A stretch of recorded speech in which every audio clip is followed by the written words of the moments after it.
மாமல்லர் எங்கே? குண்டோதரனுக்கு எச்சரிக்கை பண்ணிட்டு குதிரையில் வேகமாக போனவர் யாருன்னு இந்நேரம் நீங்கள் கெஸ் பண்ணியிருப்பீங்கன்னு நினைக்கிறேன்.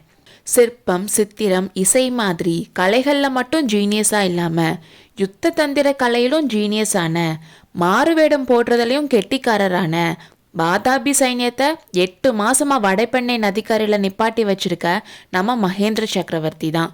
நாகநந்தி புத்த பிக்ஷு மாதிரி வேஷம் போட்டிருந்தாலும் புலிகேசியோட அந்தரங்க ஒற்றராக தான் இருப்பாருன்னு சக்கரவர்த்தி கெஸ் பண்ணியிருந்தாரு. அதை பரஞ்சோதி கொண்டு போன ஓலையில இருந்து கன்ஃபார்ம் பண்ணிக்கிட்டாரு.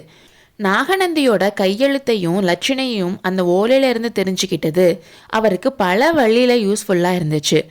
அதில் ஒன்று தான் பல்லவ நாட்டு எல்லையில் காத்துட்டு இருந்த துர்விநீதனை அவசரமாக காஞ்சிக்கு வர வச்சுது. புலிகேசியோட பெரிய சைன்யத்துக்கு பின்வாங்கி காஞ்சி கோட்டைக்கு திரும்பி வந்துட்டு இருந்த மகேந்திர சக்கரவர்த்தி தான் கோட்டைக்குள்ள போறதுக்கு முன்னால ஒரு பெரிய வெற்றி பெற்று பல்லவ வீரர்களுக்கும் பல்லவ ராஜ்யத்துக்கும் மக்களுக்கும் உற்சாகம் தரணும்னு முடிவு பண்ணாரு. போருக்கு போகணும்னு துடிச்சிட்டு இருந்த மாமல்லருக்காகவும் இந்த சந்தர்ப்பத்தை பயன்படுத்திக்கிட்டாரு. அதனால நாகநந்தி எழுதின மாதிரி துர்விநீதனுக்கு உடனே காஞ்சியை நோக்கி வர சொல்லி ஓலை எழுதி அனுப்பினாரு. அதை பார்த்துட்டு தான் துர்விநீதன் காஞ்சியை நோக்கி வேகமாக வந்தான்.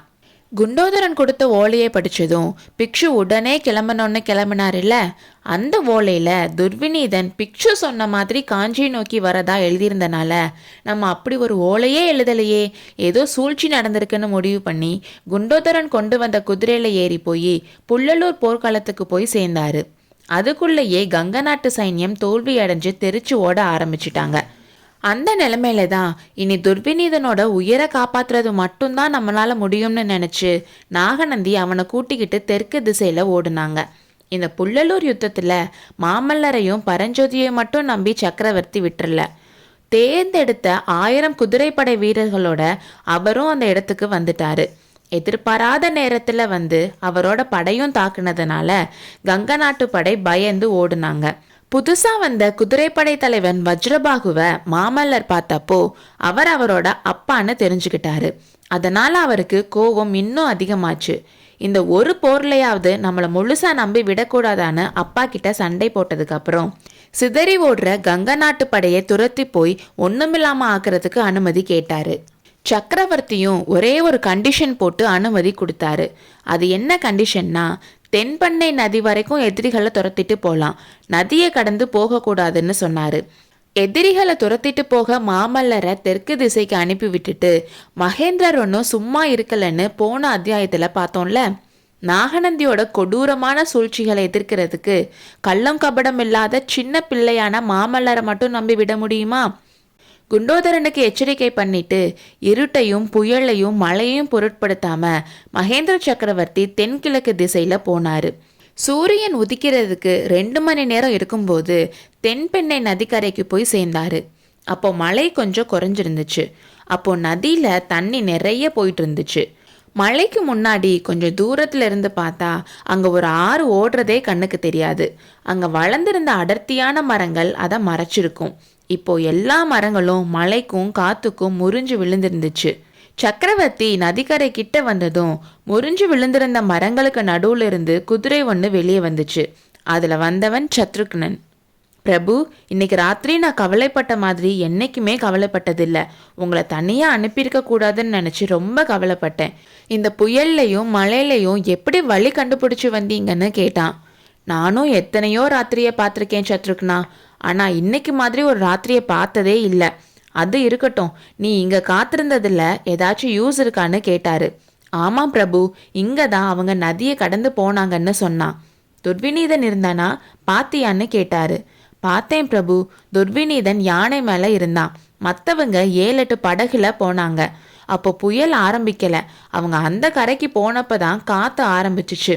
அப்போ தண்ணியும் இவ்வளோ இல்லைன்னு சொன்னான். அப்போ நீ சொன்ன இடத்துக்கு தான் அவங்க போயிருக்கணும். அவங்க படகு ஏதாச்சும் விட்டுட்டு போனாங்களான்னு கேட்டாரு.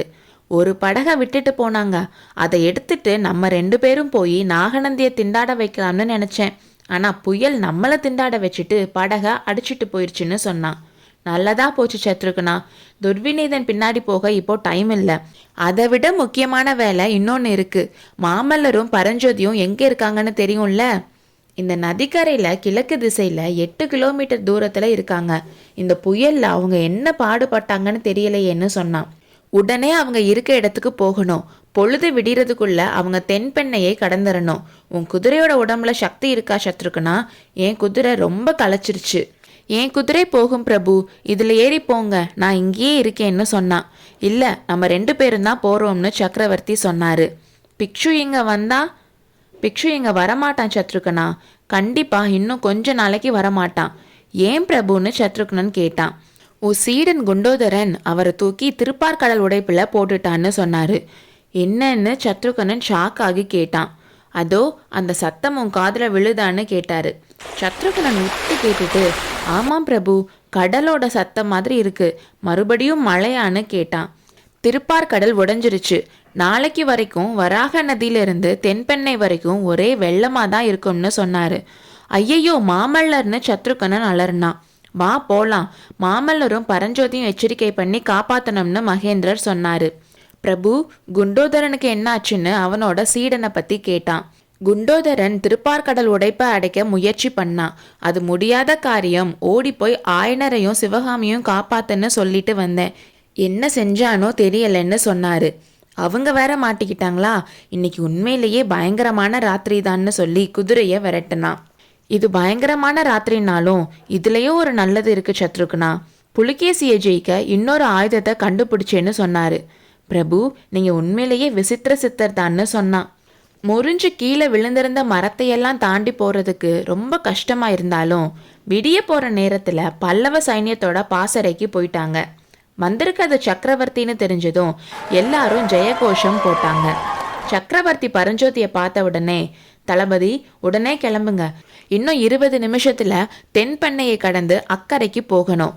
நீந்த தெரிஞ்சவங்க நீந்தட்டும், தெரியாதவங்க மரம் மட்டைன்னு எதையாச்சும் பிடிச்சுக்கட்டும். குதிரைகள் யானைகள் எல்லாத்தையும் ஆத்துல அடிச்சு விரட்டுங்க. ஆயுதங்கள் எது போனாலும் போகட்டும், மனுஷங்க பிழைச்சா போதும்னு சொன்னாரு. இந்த விசித்திரமான கட்டளையை கேட்டு பரஞ்சோதி முழிச்சுட்டு நின்னப்போ, ஓ காரணம் தெரியணுமா? திருப்பார்கடல் உடைஞ்சிருச்சு, இன்னும் 2 மணி நேரத்துல தண்ணி இங்க வந்துரும்னு சொன்னாரு. அப்போ பரஞ்சோதியோட முகத்துல சொல்ல முடியாத பீதி வந்துச்சு. பிரபு பிரபுன்னு அதுக்கு மேல பேச முடியாம நின்னாரு. என்ன தளபதி, மாமல்லன் எங்கன்னு கேட்டாரு. நேத்து இருட்டினதுக்கு அப்புறம் அசோகபுரம் கிளம்பி போனாரு. அங்கன்னு மறுபடியும் தயங்கினாரு. தெரியும், அங்க ஆயனர் இருக்காரு. சிற்ப சக்கரவர்த்தியை பார்க்க குமார சக்கரவர்த்தி கிளம்பி போனாரா? நல்லது.